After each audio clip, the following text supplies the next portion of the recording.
Another conflict that is being addressed, and of course that is the conflict between the Trump administration and the globalists themselves, and the heart of that right now is the European Union.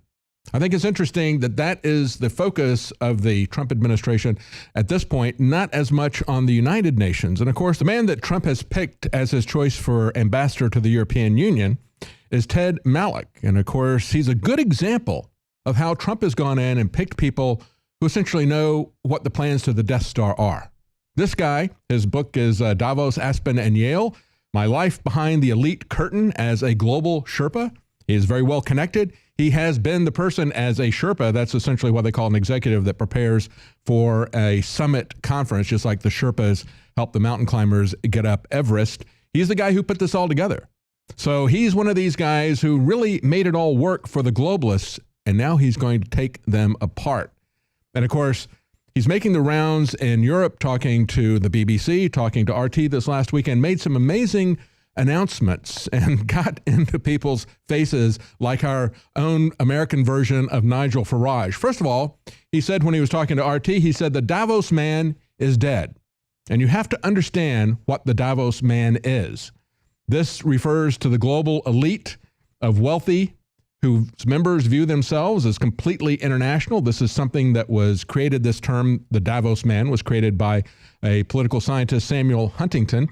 He said, they are people who have little need for national loyalty, who view national boundaries as obstacles that thankfully are vanishing, and they see national governments as residues from the past, whose only useful function is to facilitate the elite's global operations.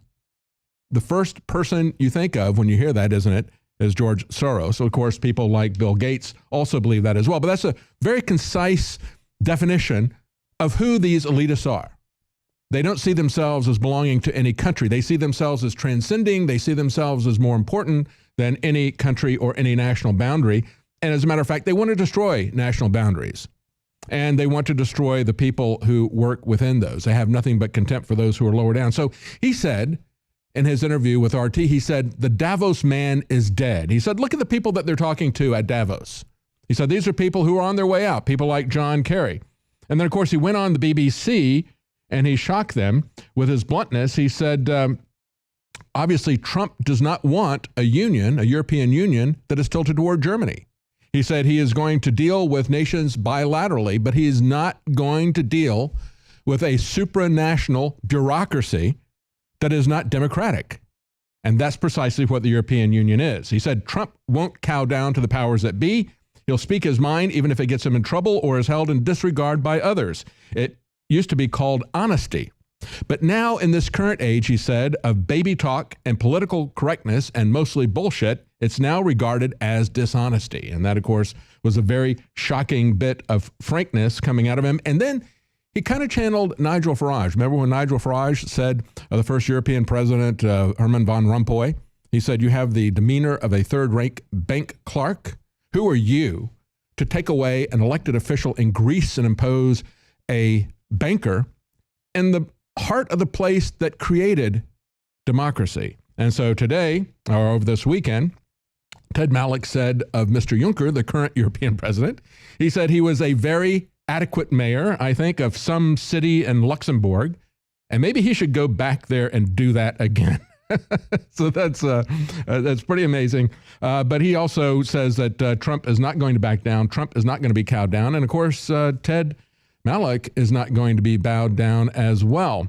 One other thing that he said that really threw the gauntlet down and got them talking, and this was about a week and a half ago, he said that he was part of the State Department. He was a scholar diplomat with the State Department. He said, I was part of the organization that helped to bring down the Soviet Union.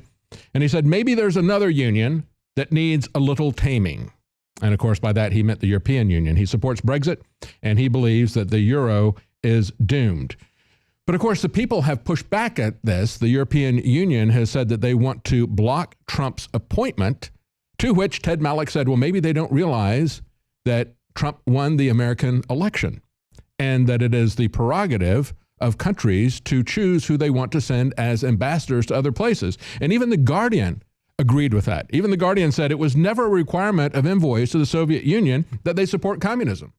It wasn't a requirement of those who go to Saudi Arabia, that they support Islam or that they support the misogyny policies that come out of Saudi Arabia, or even that they would decline to support Sharia law or communism. That was never a requirement. So we've had a long tradition where we have ambassadors sent to places that don't necessarily agree with the policies of those countries, and yet in the European Union, the globalists who are losing so badly, just as we see here in America and the riots that are happening in the streets, they are desperate to censor and shut down anyone that they cannot defeat in terms of debate. And of course, I don't think they're going to be able to defeat Ted Malloch. He is more than capable of handling himself. As I said before, I think he is America's Nigel Farage.